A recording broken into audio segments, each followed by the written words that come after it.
DeepSeek. If you've been in the AI community for any amount of time over the last week or so, you probably know the name. But what exactly is it? Why is it so important?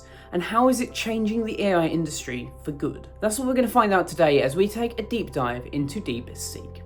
Hello everybody, my name is Robert and this is Bite Size Clue.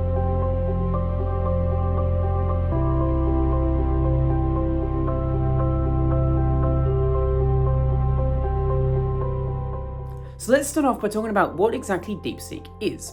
Well, they're a Chinese-based hedge fund which are creating AI models similar to that of OpenAI, but they're doing it on a relatively shoestring budget of around $6 million and have open sourced all of their models, meaning that you can use these for free, even on your local machines, if you have the right hardware, but we'll talk a little bit more about the hardware later. Over the last week or so, they released their brand new deep reasoning model. This is similar to ChatGPT's O1 model. They call it the R1 model.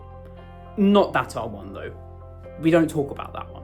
In its preliminary testing, a lot of people are finding that the R1 model is a lot better at this deep reasoning than O1 ever has been. And for a company called OpenAI, they're actually not particularly open.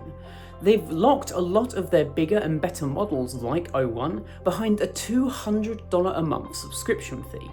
That's where DeepSeek comes in. Because it's free, you can actually install it on your local machine or even use their web client. So let's talk about one of the big concerns that people have around DeepSeek. It was created in China, meaning that there is a slight risk that the kind of data that you're passing into this model, particularly the online version, may be snooped on. And of course, being a Chinese model, its knowledge behind certain key historic events are a little shady, to say the least. In their privacy policy, it does state that they can use any of the data that you pass into their online client and share it with any third party that they may like. This is in great contrast to OpenAI, who basically don't really share the third-party data with anyone. They use it themselves to retrain the models, but outside of that, it really doesn't get shared. All of these worries kind of are negated though as soon as you use something like Ollama to download these models and use them on your local machine, because obviously then you're not sending data anywhere, it's all processed locally. The R1 model itself comes in a few different variants. The most expensive variant, expensive as in power-wise, you're going to be looking at around 3 or 4 3090s to be able to get a good amount of tokenage, around 30 tokens a second. So what exactly is it about DeepSeek which is making such a big wave in the AI community? We've kind of already touched on it, but OpenAI are locking a lot of their models behind a lot of compute power and a high subscription fee. DeepSeek aren't doing that. These models can be used for free, both online and used on their local machine offline. This is a pretty huge deal in terms of cost savings, as well as the ability to have a lot more privacy around the data that you use. Computationally as well, they're a lot less power hungry than those O1 models that ChatGPT has. It uses about 60% of the actual GPU power to be able to get similar, if not better, results overall. That's insane, considering that as of late, around 60% of all of the power that we're using in the world is just for AI models. Being open source, it also means there's complete transparency and allows developers to be able to adapt, change, and update the code over time, making each of these models better.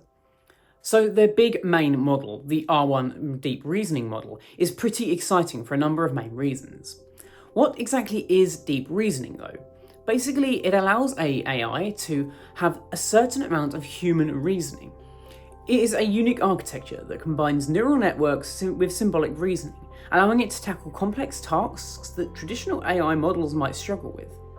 So how exactly does that work though? It passes through 3 main layers, the first one being the neural network layer. The model starts by processing the input data through a deep neural network, which identifies patterns and extracts features. It's then passed to the symbolic reasoning engine. This is where the deep thinking actually happens. The engine uses logical rules and algorithms to analyze the data and generate solutions. Where things get interesting is the feedback loop. allowing it to read its own answer and then refine upon that answer over time, much like how a human would when answering more difficult questions, particularly those that are math-based or code-based. So what does that mean in real money? Let's take a look at an example where I give the same prompt to both ChatGPT o1 and the R1 model. You can see that straight away the R1 model just produces better code overall. O1 does ask a few more questions, getting into a little bit more of the nitty-gritty of how I want the actual outcome to be.